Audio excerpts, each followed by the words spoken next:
Salam Bapak Ibu dan Saudaraku. Pagi hari ini jumpa lagi dalam pelayanan ibadah kita pada pagi hari ini. Kiranya kasih Tuhan Yesus nyata bagi kita dan memberkati kita dalam ibadah pagi hari ini.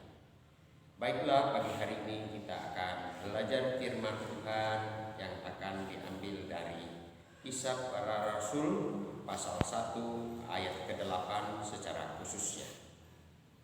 Mari kita akan membuka firman Tuhan ini di dalam Kisah Para Rasul pasal 1 ayat ke-8.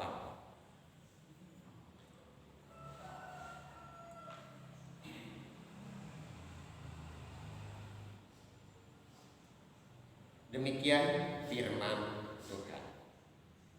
Tetapi kamu akan menerima kuasa kalau Roh Kudus turun ke atas kamu. Dan kamu akan menjadi saksiku di Yerusalem dan di seluruh Yudea dan Samaria sampai ke ujung bumi. Bapak Ibu Saudaraku yang kekasih di dalam Tuhan, pada bagian firman Tuhan ini saya memberi tema Roh Kudus yang dijanjikan sudah digenapi. Mengapa saya dikatakan Roh Kudus yang dijanjikan sudah digenapi? Hari ini adalah hari di mana kita memperingati hari yang ke-50 yang seringkali disebut hari turunnya Roh Kudus. Setelah Yesus bangkit dan 40 hari 40 malam dia menampakkan diri, kemudian dia naik ke surga. 10 hari kemudian, yaitu ini Roh Kudus yang dijanjikan itu turun. Nah, Bapak Ibu Saudaraku yang kekasih di dalam Tuhan, sebenarnya hari yang ke-50 ini ada 3 momen penting yang bersejarah. Yang sering dirayakan, yang dirayakan oleh orang Yahudi atau bangsa Israel pada zaman dahulu. Yang pertama, hari yang ke-50 ini adalah hari Pentakosta. Ini adalah hari di mana turunnya yaitu firman Allah 10 hukum Taurat yang diberikan kepada Musa. Itulah juga disebut hari Pentakosta. Itu yang pertama. Nah, adalah momen yang sangat bersejarah, di mana kami bangsa Israel memiliki firman yang langsung dari Allah, yang ditulis di 2 loh batu oleh Tuhan sendiri, memberikan firman itu di dalam Keluaran 20. Inilah hari Pentakosta. Yang kedua, hari yang ke-50 yang ini adalah hari di mana hari bangsa Israel merayakan yaitu panen. Hari raya panen di mana mereka memberi persembahan kepada Tuhan. Setelah bangsa Israel masuk ke tanah Kanaan, hari yang ke-50 mereka merayakan hari panen raya. Mereka membawa hasil-hasil panen mereka dan mereka memberi persembahan bagi Tuhan. Hasil utama mereka bawa untuk kemuliaan Tuhan. Itu hari yang ke-50, itu yang kedua. Itu juga disebut hari Pentakosta.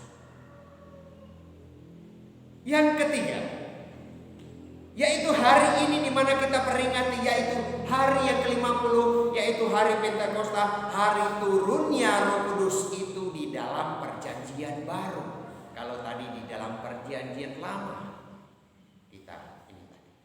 kita bahas tadi. Tetapi di dalam Perjanjian Baru di mana Roh Kudus yang dijanjikan itu setelah 10 hari Yesus naik ke sorga, yaitu di mana Roh Kudus yang dijanjikan itu turun. Ketika para murid itu Yesus naik ke surga, para murid dikatakan di dalam Kisah Para Rasul pasal 1 ayat 14, mereka semua bertekun. Dengan sehati sepikir mereka berdoa, mereka di Yerusalem mereka berdoa di bait Allah Jadi hari ke-50 ini, setelah 10 hari Yesus ini naik ke surga, inilah hari ini kita peringati hari turunnya Roh Kudus.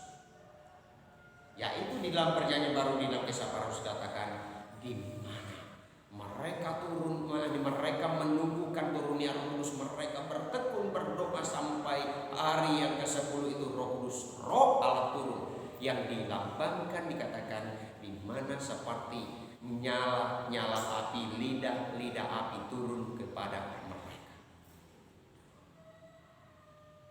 Hal ini sering kita dengar, kadang-kadang dialami ada orang-orang tertentu. Apa yang terjadi kepada para rasul juga bisa terjadi kepada orang-orang percaya yang sungguh-sungguh. Karena saya sendiri pernah, dan ketika turunnya Roh Kudus, di mana pemberitaan firman Allah yang dilakukan oleh para rasul, itu mereka diberi kuasa memberitakan tentang keselamatan daripada Allah.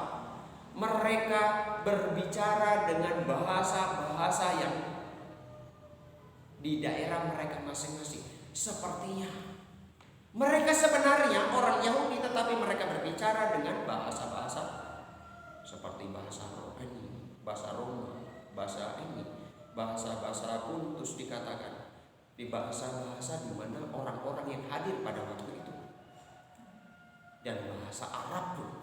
Padahal mereka sebenarnya tidak bisa. Mungkin sama dengan seperti saya. Tiba-tiba saya pakai bahasa Jawa dengan bahasa promo Injil, Bapak Ibu heran. Habis daripada itu saya tidak bisa lagi. Hal ini pernah terjadi kepada teman saya waktu memberitakan Injil waktu di Jawa Timur. Dia orang Lampung. Dia sedang memberitakan Injil kepada mbah-mbah yang di kampung yang tidak bisa sama sekali bahasa Indonesia. Tiba-tiba dia berbahasa Jawa. Setelah selesai dia memberitakan Injil, dia berdoa, menuntun mbah itu percaya Tuhan. Selesai itu mereka pulang, dia tidak bisa lagi berbahasa Jawa. Mereka terheran-heran. Dia bilang, loh, aku tadi ngomong biasa. Temannya yang menjadi saksi, dia katakan, loh kok kamu ngomong bahasa Jawa tadi? Sekarang coba bahasa Jawa lagi. Tidak bisa lagi. Mereka terheran-heran. Tapi mbahnya. Jadi Bapak Ibu, apa yang dikatakan, apa yang terjadi kepada para rasul, karena mereka sungguh-sungguh, bisa terjadi kepada orang percaya di zaman ini menurut kehendaknya. Nah Bapak Ibu Saudaraku yang kekasih dalam Tuhan, hal ini apa yang dikatakan oleh Alkitab turunnya Roh Kudus itu benar-benar terjadi, bukan sebuah dongeng. Alkitab itu bukan mendongeng, tetapi kebenaran. Kata kebenaran itu fakta nyata. Maka saya katakan tadi, sudah pernah terjadi kepada hamba-hamba Tuhan atau orang-orang percaya memberitakan hal ini. Nah, Bapak Ibu Saudaraku, namun yang perlu kita ketahui, yang penting perlu kita ketahui, apa tujuan dari Roh Kudus yang dijanjikan, yang diberikan itu, yang hari ini dikatakan kita memperingati penggenapannya dikatakan. Apa tujuannya? Dapat kita lihat pada bagian ayat di dalam Yohanes 14. Yohanes 14. Kita akan baca sejenak di dalam ini dikatakan. Di ayat 14, ini pasal 14 ayat 15. Jikalau kamu mengasihi aku, kamu akan menuruti segala perintahku. Aku akan meminta kepada Bapa dan ia akan memberikan kepadamu seorang penolong yang lain, supaya ia menyertai kamu selama-lamanya, yaitu Roh Kudus dikatakan. Berarti dikatakan pada bagian ini, jikalau kamu mengasihi aku, kamu akan menuruti segala perintahku. Berarti orang-orang yang menuruti perintah Tuhan, yang melakukan firman Tuhan, yang sungguh-sungguh percaya, yang mau bertekun seperti para murid tadi, maka dia katakan dia akan memberikan yaitu seorang penolong, yaitu Roh Kudus. Pada ayat ini kadang-kadang ada orang-orang kelompok tertentu atau agama yang lain mengatakan, oh dia akan memberikan, Yesus menjanjikan ada seorang nabi yang akan datang. kalau dibaca seterusnya, yaitu ayat berapa itu dikatakannya? Di ayat 17 katakan, setelah dikatakan dia akan memberikan seorang penolong, yaitu roh kebenaran. Dikatakan roh kebenaran, yaitu bukan orang yang dapat dilihat atau nabi, bukan, tetapi roh kebenaran. Tetapi roh kebenaran ini sama dibahasakan satu pribadi, maka sama dibahasakan Yesus dengan manusia. Artinya roh kebenaran itu roh Allah. Kalau roh Allah adalah suatu pribadi Allah dalam bentuk roh, makanya dikatakan seorang penolong. Jadi kalau ada orang menyelewengkan ayat ini, adalah orang itu tidak mengenal firman ini. Dia tidak membaca firman ini. Tetapi sekarang kita membacanya dan kita melihatnya. Dikatakan yaitu roh kebenaran. Dunia tidak dapat menerima dia, sebab dunia tidak melihat dia, tidak mengenal dia. Tetapi kamu mengenal dia, sebab ia menyertai kamu, dan kamu akan diam di dalam kamu. Aku tidak akan meninggalkan kamu sebagai yatim piatu. Aku datang kembali kepadamu. Dikatakan ayat ini menyatakan bahwa di mana roh kebenaran, Roh Kudus itu dikatakan diberikan kepada orang yang percaya, yang sungguh-sungguh percaya kepada Kristus dan menerima Kristus. Dikatakan dia akan menyertai kamu.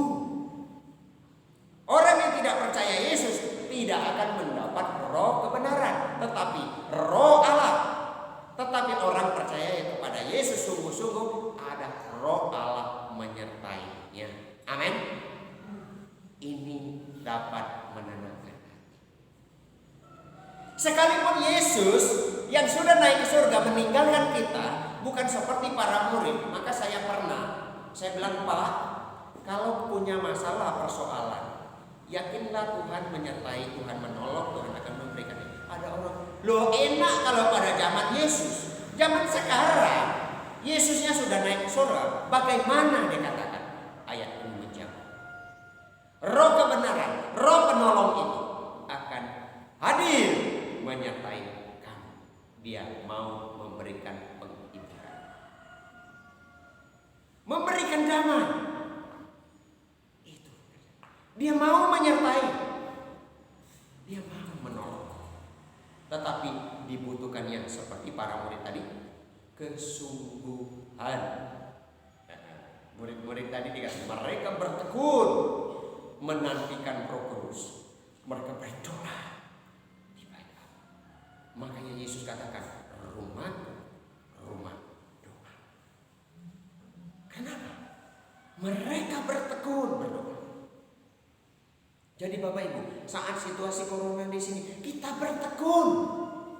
Mari kita bertekun berdoa, supaya Roh Kudus yang dijanjikan itu terjadi kepada saya dan Bapak Ibu, baik di rumah maupun ketika kita di gereja. Amin. Roh itu menolong kita terjadi, sebagaimana dia menolong para rasul. Sebab firman Tuhan itu iya dan amin. Kata iya dan amin itu apa yang dikatakannya bisa terjadi menurut kehendak Tuhan. Bahkan dipengaruhi oleh iman kesungguhan kita. Jadi dia akan memberikan. Jadi Bapak Ibu Saudara, roh Allah itu tidak aneh. Artinya Yesus tidak membiarkan kita sendiri. Dia akan memberikan pertolongan. Disinilah bagi kita. Jadi kita bukan hanya kita berusaha sendiri. Banyak orang ingin mencari Tuhan berusaha sendiri mati-matian. Betul, kita memang harus berusaha. Itu betul. Tapi tidak hanya semata-mata menjangkau Tuhan dengan usaha kita. Maaf, saya katakan, sampai sekarang mana orang dapat mengenal Tuhan kecuali orang mengenal Yesus. Maka banyak orang katakan, ketika ada orang dari tidak percaya, orang tidak mengenal, atau orang yang ini, orang beribadah dengan cara-cara yang lain mencari Tuhan, bukan cara kekristenan, atau bukan dalam ini, di dalam Yesus Kristus mereka mencari berjuang. Pada akhirnya mereka berjumpa, jumpanya kembali kepada Yesus. Bukan jumpa dengan yang lain. Mereka ditampakkan bahkan dibawa ke surga karena Yesus bawa ke surga. Bukan mereka jumpa yang lain. Tidak pernah jumpa yang lain. Sama dengan Rasul Paulus. Ketika dia berjumpa yang dengan cahaya yang begitu ini. Lalu dia katakan begitu terang, siapakah engkau Tuhan? Akulah Yesus yang kau aniaya. Menurut Rasul Paulus sebelum dia bertobat, sebelum dia menjadi rasul, dengan nama Saulus, menurut dia Yesus itu bukan Tuhan. Tapi setelah dia menampakkan, maka Yesus katakan, akulah terang dunia. Dia menampakkan dengan cahaya. Rasul Paulus ini, Saulus ini jatuh, tersungkur. Dia katakan, siapakah engkau Tuhan? Akulah Yesus engkau aniaya. Baru dia tahu, ternyata Yesus itu Tuhan. Makanya Paulus dulunya tidak percaya. Dia menjadi percaya dan begitu tekadnya. Sampai dia berulang-ulang di penjara. Makanya dikatakan ini, saya melihat Saifuddin Ibrahim. Dia katakan, aku mau jadi Paulus akhir zaman. Dia mengatakan, saya dulu tidak suka kepada Yesus dan kepada orang Kristen. Tetapi pada akhirnya dikatakan setelah aku tahu Yesus Allah, dia katakan, aku baru mengenal Allah sesungguhnya. Inilah orang-orang yang mencari Tuhan, yang ingin mencari Tuhan, jumpanya kepada Yesus sendiri. Nah, Yesus katakan, aku sudah kembali ke surga. Sekarang aku memberikan roh penolong, yaitu roh Allah. Karena Yesus kemarin saya katakan, khotbah yang pada minggu kemarin saya katakan, Yesus adalah kembali kepada status Allah yang sesungguhnya, yang dulunya dia menjelma menjadi manusia, sekarang kepada Allah yang statusnya yang tidak dapat dilihat oleh kasat mata manusia lagi. Allah tidak dapat dilihat kasat mata manusia yang biasa seperti kita ini. Sekalipun kadang kita mendengarnya. Kalau dia melihat itu, orang bilang indera keenam, bahasa dunianya begitu. Melihat yang tidak dapat dilihat. Iya, saya pernah punya kisah di Lamongan. Ada seorang mbah-mbah tua. Dia menjadi orang Kristen. Anak cucunya tidak suka.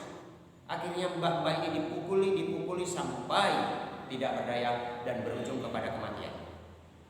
Di Lamongan. Akhirnya setelah demikian dia katakan, lihatlah Yesus yang sudah datang. Yang memukuli tidak tahu. Tidak melihatnya. Tapi mbah katakan, lihatlah. Dia katakan, kamu mau pukul aku silakan, tapi aku bersama Yesus, sukacitaku bersama Yesus. Dia menyerah saja, dia pukul dan apa?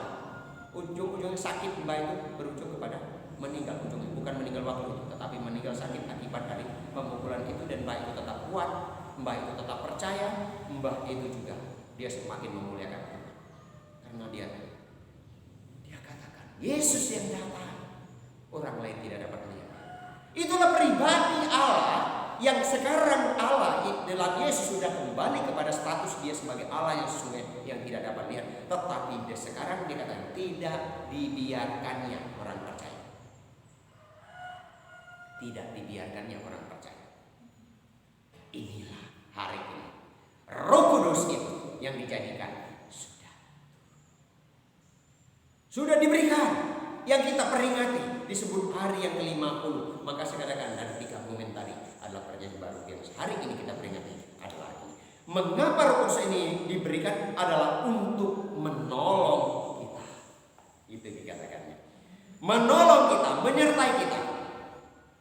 Dan bahkan dikatakan ayat ini dikatakan pada ayat yang ke-26 dikatakan bahwa Roh Kudus itu dia adalah untuk mengajarkan. Ayat 26 Yohanes ini yang ke-14 ayat 26. Tetapi penghibur itu Roh Kudus yang akan diutus oleh Bapa dalam namaku, dialah yang akan mengajarkan segala sesuatu kepadamu dan akan mengingatkan kamu akan semua yang telah kukatakan. Berarti ayat ini apa manfaat Roh Kudus kalau tadi menyertai, menolong, menghibur kita, tetapi dikatakan ayat ini dikatakan dia memberitahukan, mengajarkan cara hidup yang benar, cara mengenal Tuhan. Jadi Bapak Ibu saya, jikalau kita dapat percaya Yesus Tuhan itu karena ada Roh Kudus, Roh Allah di dalam kita. Amin. Tanpa Roh Allah, kepercayaan itu juga tidak dapat. Karena apa? Tubuh kita ini sudah dikuasai dosa, jiwa kita ini dikuasai dosa, roh kita dikuasai dosa. Berarti ingat, di dalam manusia itu ada tiga, tubuh, jiwa, roh itu dikuasai dosa. Inilah membuat tidak dapat mengenal Allah. Tetapi ini di mana diberikan Roh Kudus menjadi penolong, menjadi pengajar, supaya kita dapat mengenal kebenaran, supaya kita tahu yang baik dan yang benar, supaya kita dapat menguasai diri. Maka kita bisa di tengah-tengah orang berdosa, kita bisa tidak berbuat dosa. Di tengah-tengah orang ada orang senang, mungkin itu minum mabuk atau hidup dalam perjudian. Kita duduk berkumpul dengan duduk dengan mereka situasi yang tidak mereka berbuat jahat demikian, kita bisa duduk bersama dengan mereka, sama dengan seperti Yesus. Yesus duduk dengan orang, mungkin kalau bahasa sekarang perempuan nakal, mungkin begitulah bahasanya. Duduk makan bersama dengan perempuan nakal. Tetapi Yesus tidak menjadi orang menyukai perempuan nakal. Tetapi Yesus mengingatkan kepada perempuan nakal untuk menjadi percaya Tuhan dan bertobat. Berarti Yesus bisa. Kita juga kalau ada Roh Kudus, kita bisa. Yang penting kita jangan duduk, orang berjudi kita duduk di situ, atau orang minum mabuk duduk di situ. Jangan. Kalau dia pas tidak mabuk, duduk boleh. Yang penting jangan tergoda kepada ajakannya. Kita punya prinsip supaya mereka tahu yang baik. Kalau kita tidak duduk dengan mereka, sama dengan seperti Yesus duduk bersama dikatakan oleh ahli Taurat, dia duduk bersama dengan pemungut cukai. Pemungut cukai itu adalah orang-orang senang koruptor. Ini dia duduk bersama dengan orang berdosa. Mungkin dia tidak tahu. Kalau dia nabi, dia tahu. Seharusnya nabi kalau zaman dulu tidak boleh duduk dengan orang berdosa. Ini kok dia duduk dengan orang berdosa? Bagaimana Yesus? Jangan-jangan dia suka berdosa juga? Tidak, Yesus tidak berdosa, tetapi membuat si pemungut cukai mengenal kebenaran. Nah, mengapa Roh Kudus diberikan ini? Supaya kita dimampukan untuk sekalipun bersama dengan orang di dunia ini tidak akan pernah tidak berjumpa dengan orang suka berbuat dosa, tapi kita bisa tidak berbuat dosa. Karena Roh Kudus memampukan, karena Dia memberikan kebenaran. Nah, makanya inilah butuh hubungan dekat dengan Tuhan, memberi waktu dengan Tuhan supaya dimampukan demikian. Inilah dikatakan, ayat ini dikatakan, tetapi penghibur yaitu Roh Kudus yang akan diutus oleh Bapa dalam namaku, kalau kita ganti, yaitu Roh Kudus yang sudah diutus oleh Bapa dalam nama Yesus Kristus, dialah yang akan mengajarkan segala sesuatu kepadamu. Jadi dia mengajarkan segala sesuatu. Dia yang memampukan. Kalau tadi membimbing, menuntun kita, tetapi dia mengajar kita. Maka bangun hubungan kepada Yesus Kristus. Yakini, mintalah Roh Kudus, masing-masing kita akan menerimanya. Dia akan memampukan untuk kita hidup dalam kebenaran. Sekalipun kita jumpa dengan orang tidak baik, apalagi kalau kita berjumpa dengan orang-orang sudah percaya, bisa menjadi teladan di tengah-tengah orang percaya. Makanya Paulus menasihatkan kepada Timotius, jadilah teladan di tengah-tengah orang percaya dan di tengah orang tidak percaya. Wah, ini lebih hebat lagi kalau teladan di tengah orang percaya. Di tengah orang tidak percaya, dia harus jadi teladan. Ini karena apa? Roh Kudus. Jadi Bapak Ibu Saudaraku yang kekasih dalam Tuhan, peran dari Roh Kudus ini apa gunanya? Roh Kudus tadi dikatakan bahwa dia memberikan penghiburan, dia memberikan penolong, dia menuntun dan menolong kita, memberikan kekuatan, dan bahkan dia mengajar kita, mendidik kita untuk tetap kuat berdiri dalam kebenaran. Maka pada bagian firman Tuhan, kiranya ini akan memberikan kepada kita, mintalah kepada Dia, belajarlah seperti para murid tadi, bertekun caranya.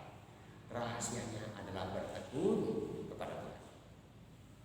Kalau di antara kita ada yang merasa kita, wah aku belum sempurna, ingat firman Tuhan, Dia setia dan adil.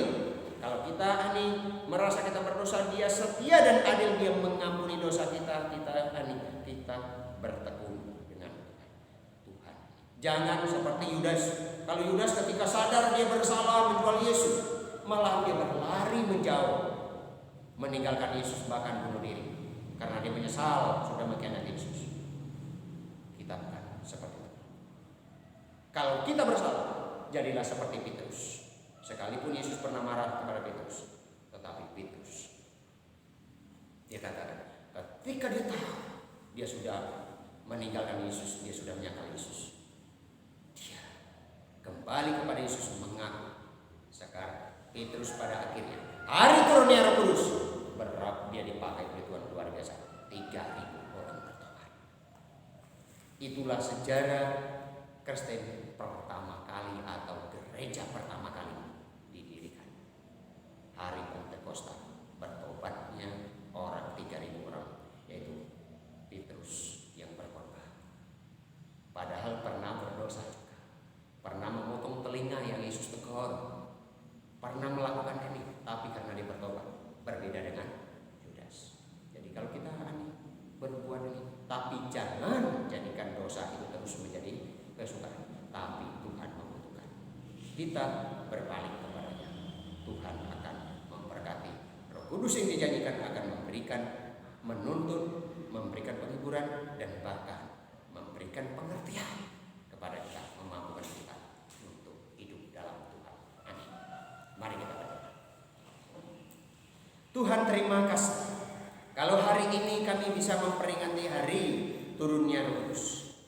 Oleh anugerah-Mu kami dapat, dan kami percaya bahwa Roh Kudus yang setelah Tuhan berikan kepada setiap orang percaya itu akan menyertai mereka dan menuntun, memberikan penghiburan kepada setiap orang percaya untuk mereka hidup berkemenangan, untuk mereka menemukan jawaban dari segala masalah, dan mereka akan memperoleh damai sejahtera, dan bahkan memberikan pengertian tentang kebenaran dan tentang Allah yang mengasihi, yang menyelamatkan dalam Yesus Kristus.